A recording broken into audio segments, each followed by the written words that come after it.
Okay, so that's a super crazy jump. But when he does it to me, I go really crazy high because he weighs more than I do. But and it's hard to get the ball around. So you're jumping first. Weird. It does not hard. It's not as much fun when you're skinnier.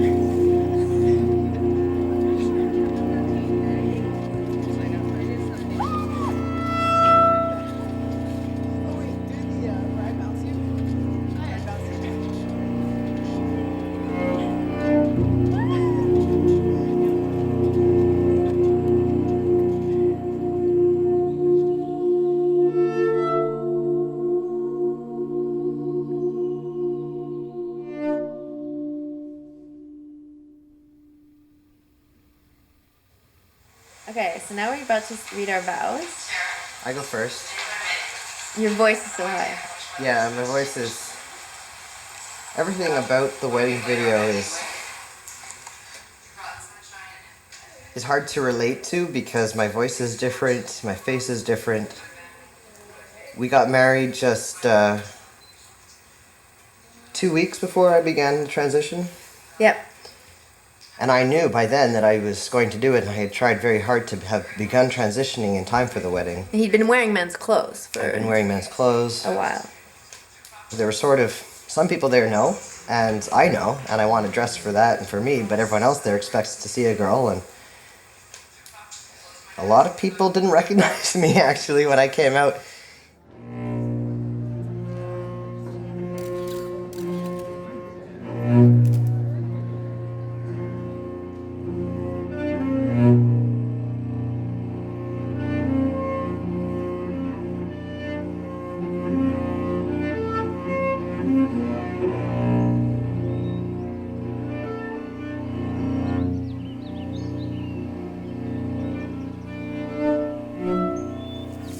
And pretty much after that first time we met, you told me about your Mennonite background and how that's been very much a problem for you in your life, and you were not out to anyone in your family at all about being gay. And I was just astounded and completely enthralled by everything you were saying because I'd never met anyone who thought there was something wrong with homosexuality. And I pretty much had never met anyone who thought otherwise, you know? Yeah, so it's really We're just weird. kind of, whoa, Yeah, like, where'd you come from? It was seeing someone from the other side of the Yeah. world or something. Yeah. And I felt early on in the relationship that Cal could possibly have been trans, Yeah. or that he was always very masculine. So regardless of whether he was Caitlin or Calvin, he was that type of person that I'm attracted to. And we related that way. That was our dynamic. A lot of people ask how the transition affected our relationship, and the short answer is not very much at all. Yeah. Because we already had the dynamic that we have now. And this just actually made it easier. It's improved our ability to communicate and relate to each other. Yes, and for others around us to see us as men and women, which is almost how we saw each other the whole time. Now they see us that way too. And which things make helps. sense to them. That's what everyone keeps saying now. That it makes Things make sense. sense. Yeah. Yeah. I guess you had two, right? Yep. I had 2 operations. I went to Kitchener-Waterloo for the hysterectomy. There's a very trans-friendly gynecologist with a lot of experience doing hysterectomies on trans guys. Did a fantastic job. Laparoscopically, so very little scarring at all. And then I went to Toronto, to Mississauga, to get my top surgery with Dr. McLean. Fantastic surgeon, did a great job. And that was only a couple weeks after your history. That was only months. 3 weeks. My husband's had a histo and a mastectomy. It's pretty funny. Yeah, exactly. There we go. That's the female point of view. Yeah. Yeah, I definitely feel much more comfortable around you now as a guy, for sure. Thinking back on it, I think I related to Caitlin Kelvin in the same way that I related to our oldest son, Josh. So Caitlin loved baseball, and I remember the hours and hours that we would spend practicing and throwing a ball and hitting a ball. You were so into sports, you were so athletic, and you were, never wanted to wear dresses and stuff, and I just assumed you were a tomboy, and I was never uncomfortable with that. But then as we started to both grow up, teenagers and beyond, I just didn't know how to relate to you. Maybe that sort of goes into the original question, which is how we've changed as a family. And I think things have just are settling into a much more natural comfortable place and a growing place and a changing place, but it just doesn't feel anymore like there's a fighting against some unknown nebulous thing that nobody can put their finger on. That's fun. I don't know. It's Wednesday night. Yeah, probably. The first coming out about loving Sharon to my parents, that was very hard emotionally for me. Because that was the first time I was really going to, for many, many, many years, to sit down and speak honestly with my parents. And that was a very frightening thing. You build such walls around yourself. So when you were coming out and having a hard time saying it, you were crying and you were just... Yeah, it was, oh man. You couldn't say it, and I didn't want to help. Because I didn't want to actually say it. Karen did the same thing. I'm like, please just guess.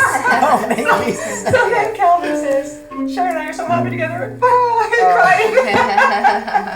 And Dad says, you don't look happy. Dad says you don't look happy. The second coming out as trans, we'd had that first one, so it sort of felt a little safer now that they had come around on homosexuality. But I still couldn't say the word. I made Sharon tell them because I still had enough internalized transphobia that I couldn't use the word. I couldn't say I'm transsexual and say that to your parents, man. You know, it was a hard process to go through because in many ways it was a loss of a daughter. Suddenly that daughter is out of our life now, and that's, I think, what we really struggled with. That's changed with time, and there's been a lot of healing that's taken place through that, and now we have a new person in our lives, and two new people in our lives that have come about as a result of that.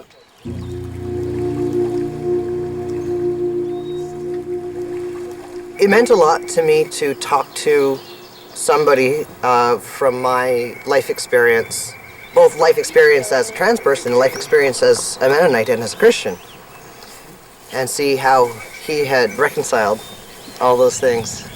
And since then, there has been an increasing disconnect from spirituality and religion that actually has become quite freeing for me. I've been able to come to appreciate what's good about spirituality and religion and what's healthy about it, and I don't need it anymore.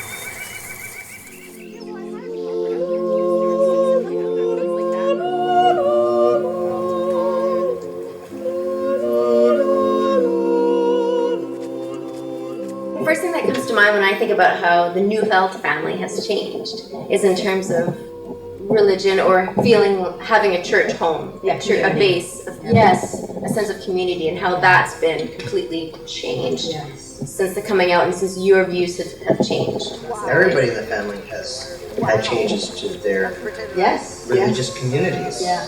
But at this point, it is a sense of abandonment that I have had to work through at a time when I could have used that support more than most times in my life. Mm-hmm. So in some ways, I think that has brought the family closer together. Do you ever wonder whether you actually had, two boys and two girls? Yeah. Oyster. That's what my parents did to me. It was Calvin in those earlier pictures, all that we've been through. That was Calvin. So then there isn't a loss. It's just the loss of a name. What's a name? Yeah. In terms of the actual emotional coping with losing a daughter, kind of concept. It's like this is not, you have been through so much suffering and I'm not adding to that one bit. So if there is something that I have to adjust to, that's nothing compared to what you've been through. And so we need to do what it takes to make your life whole, right? And support you in that.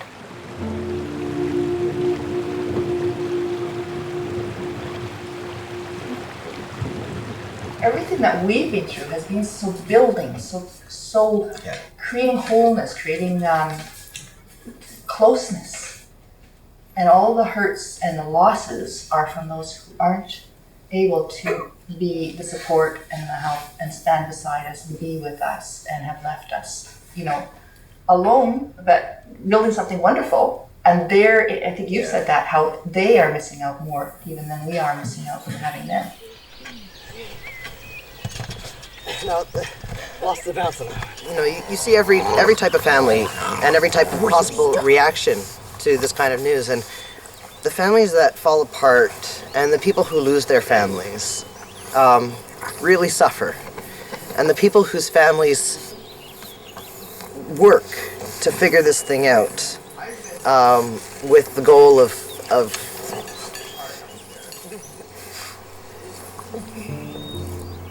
being a whole family, you know. I see the difference is so vast, and you wonder, why would anyone choose the alternative? Because I've only seen families grow happier and healthier when they choose the route to acceptance and affirmation. And I've only seen them grow sicker and smaller and lonelier when they choose the opposite.